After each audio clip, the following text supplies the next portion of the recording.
మే 20వ తేదీన young tiger NTR గారి పుట్టినరోజును పురస్కరించుకుని మే 18వ తేదీ ఆదివారం నాడు ఆయన నటించిన యమదొంగ సినిమాను రిలీజ్ చేశారు. 4K వెర్షన్లో రిలీజ్ చేసిన ఈ చిత్రం పూర్ ఓపెనింగ్స్తో డిజాస్ట్రస్ రెస్పాన్స్ను సొంతం చేసుకుంది.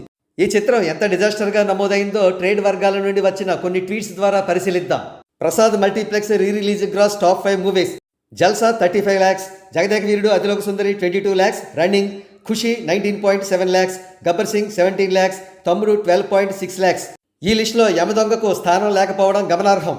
ఇక అనంతపురంలో జగదేక వీరుడు అతిలోక సుందరి మొదటి రోజున 1,20,000 వసూలు చేస్తే యమదొంగ 4K కేవలం 75,000 మాత్రమే చేసింది. విజయనగరంలో జగదేక వీరుడు 2,732,000 చేస్తే యమదొంగ నీచాతి నీచంగా 97,656 మాత్రమే చేసింది. Jagadeka Veerudu Athiloka Sundari worldwide opening gross greater than Yamadonga 4K plus Aditya 369 అట. అంటే యమదొంగ 4K అండ్ ఆదిత్య 369 రెండు కలిపినా కూడా జగదేక వీరుడు గ్రాస్ కంటే తక్కువే అన్నమాట.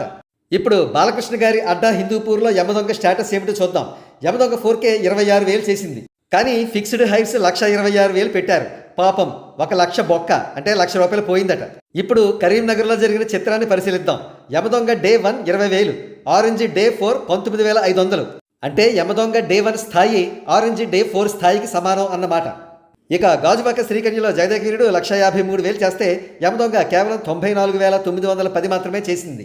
శ్రీకాకుళం జగదేక వీరుడు 81,264 రూపాయలు వసూలు చేస్తే యమదొంగ 47,844 రూపాయలు మాత్రమే వసూలు చేసింది. కాగా నార్త్ అమెరికా ప్రీమియర్స్ ద్వారా జగదేక వీరుడికి $26,746 వస్తే యమదొంగకి సగం కంటే తక్కువగా $10,352 మాత్రమే వచ్చాయి.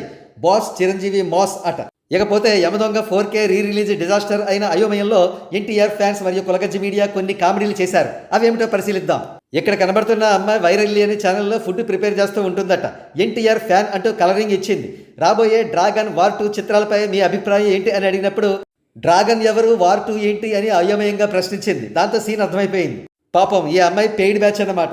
మరో ప్రక్క యమదొంగ డిజాస్టర్ మూవ్మెంట్ ని డైవర్ట్ చేయడానికి T360 వాడు చావు తెలివితేటలు ఉపయోగించాడు. ఒక అగ్ర హీరో చిత్రం రిస్కీ షాట్స్ కోసం 40% వరకు డూప్ ను ఉపయోగించారంటూ ఒక ఫేక్ న్యూస్ ని స్ప్రెడ్ చేశాడు.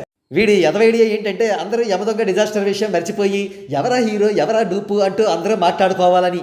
కాకపోతే ఎవరో అలా మాట్లాడుకోవడం లేదు. వీడి చావు తెలివితేటలను, వీడి నిస్సహాయ స్థితిని చూసి జాలిపడుతూ ట్వీట్స్ వేస్తున్నారు. యమదొంగ డిజాస్టర్స్ పెర్ఫార్మెన్స్ నుండి డైవర్ట్ చేయడానికి వేరే హీరోస్ మీద ఆర్టికల్స్ స్టార్ట్ అయ్యాయి. What a PR.